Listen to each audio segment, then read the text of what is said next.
What we'll do is we'll run through a series of slides which will show you some of the features from on board the Rena. This one just is showing that the list has remained stationary at around 21 degrees for quite some time. As you can see, we've had a nice period of calm weather which has allowed pumping operations to continue overnight again. I mentioned yesterday how a large 150-tonne bollard pulled ocean-going tug had arrived. This is a picture of the vessel that we're talking about, the Go Canopus. And you'll see on the back of that the circular items. Well, those are tank containers, and so they can each take around 20 tonnes of heavy fuel oil. There are 16 of them placed on board this vessel. One of the features that's been going on is the Pancaldo, which is that heavy lift container vessel. That's been recovering containers off the sea floor in front of the town beach. At the moment it's got about 4 on board the vessel, and you can see that they're in various states of repair once they get lifted on.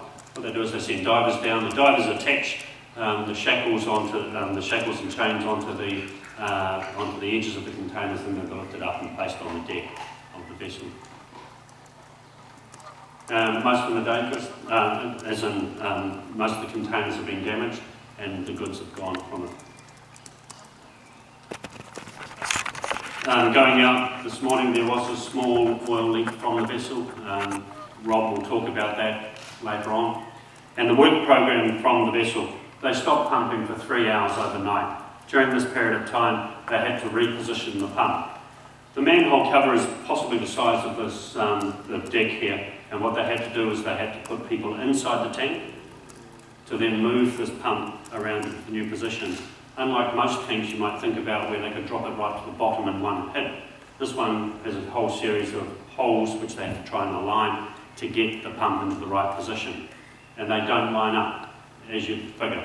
So you go down the tank, the person has to go down and lower down the tank, lift up this pump, move it along inside the tank, drop it down lower still.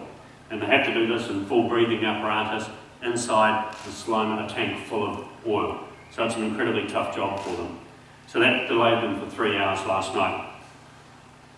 This morning the progress has been around making sure that they've got a secondary pumping line. So what they've got is they've got the one that's currently working, that's continuing to pump as long as they can to keep going, and they're setting up a second pumping system going from the tank right out to Awanui.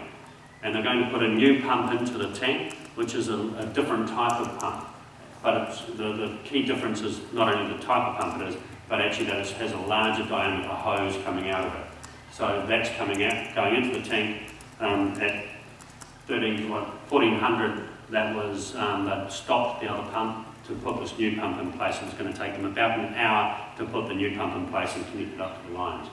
But instead of a 3-inch hose, it has a 6-inch hose, and that's going to increase when they get this pumping system operating, increase the rate of flow down there. So the other things that they've been doing and working hard on today is about inside the engine room. The 2 settling tanks have their own set of tank pumps that operate those tanks. When the vessel was listed, those pumps have not been damaged by water, but they haven't got any power because the ship hasn't got its own power systems. So with them landing the large generators on board the vessel this morning and yesterday, they're now cabling from those generators right into the engine room where they can power those pumps using the generators. And the key priority for them is to have as many engineers on board. Currently they have 4 teams and 14 engineers on board the vessel who are working on these systems.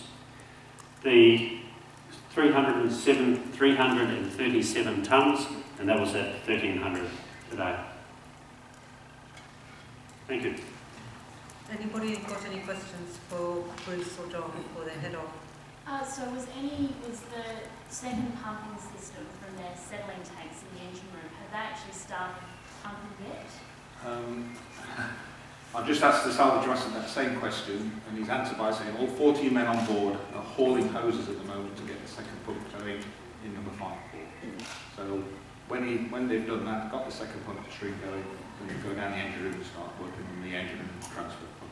So that can happen by this evening? Certainly hope so. The key that they're trying to do is make sure that they're pumping oil.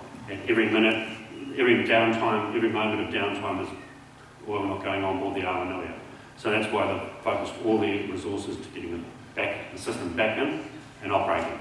Then it comes to the secondary task to those other features. So if that hose is twice the size, does that mean that you could pump in twice as much? No, that's something you'd have to talk with a pump specialist on. But they have had two technical experts from the pump manufacturer who have come over and have provided them with advice on how to structure their system to actually get better flow rates out of it. And so that's why they've gone to this parallel system. So you're still going to have your one system which is going to be able to continue operating. They'll end up taking that screw pump out while they put in this other pump and sort of system. So it's a different design system and aimed at increasing the flow rates. Is there any idea how long the Aranui will be able to stay alongside before that pumping tank comes in, or are you just waiting on the river? The Aranui is the primary vessel for transferring fuel, and that will continue as long as it can with the weather, obviously weather dependent. If for some reason bad weather comes through and the forecast was good for another few days, if it had to move off, then the option is to use the Go Canopilas. At this stage, Aranui is the prime receiving vessel. So it's a good weather for a few days forecasted? Yes. 3? 3 days? Till Thursday. Till Thursday. Okay, any more questions before they head off? Just one. There's been reference made to containers potentially being taken off the ship at some stage this coming week. Is the priority still to get the oil off before any thought of getting the containers off the ship? The oil. Get the oil off, and that's the thing. As you heard, if they're focused on hauling hoses around the deck, they want to get every ounce of oil off. Last question. We like this parallel system of having two pumps. Why haven't we done it before? Mainly because the first thing is that you've got to get one system operating, and then you can start building more systems and keep going. So that's the way that you would do it. To try and haul these larger 6-inch hoses around the deck of a 21-degree listing vessel with slippery where you've got rotting food stuff, it's not going to be the way to do it. You get a system in place, get it pumping, get it going as fast as you can, and then you build on top of that. So you build another system, and then another system, and another system. So it's just about doing it in that incremental way. Start and get going. Just to add to that, the power packs and everything like that you're using for this second system are a lot larger, and so they've had to prepare platforms, which they've been doing, to put these power packs on the vessel. Thank you. Thank you very much.